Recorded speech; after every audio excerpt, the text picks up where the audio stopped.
खबरें आलमी मंजरनामे से आपको बताएं। अमेरिका की कौमी सलामती के तर्जमान जॉन कर्बी ने कहा है कि ईरान की जानिब से बड़े हमले के लिए हमें तैयार रहना चाहिए। मीडिया रिपोर्ट्स के मुताबिक अपने बयान में उन्होंने कहा कि इसराइल अपना दिफा कर सकता है और इसराइल को दिफा में मदद के लिए अमेरिका मौजूद है।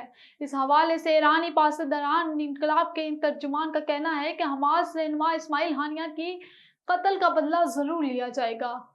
और आपको बताएं, अमेरिकी रियासत कैलिफोर्निया और इसराइल समेत मशरिकी वस्ता के कई ममालिक में ज़लज़ले के झटके महसूस किए गए।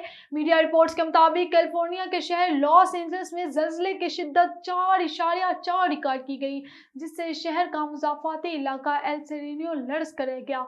ज़लज़ले के झटके कैलिफोर्निया के जनूबी इलाकों में भी महसूस किए गए, ताहम किसी जानी और माली नुकसान की इत्तला नहीं मिली।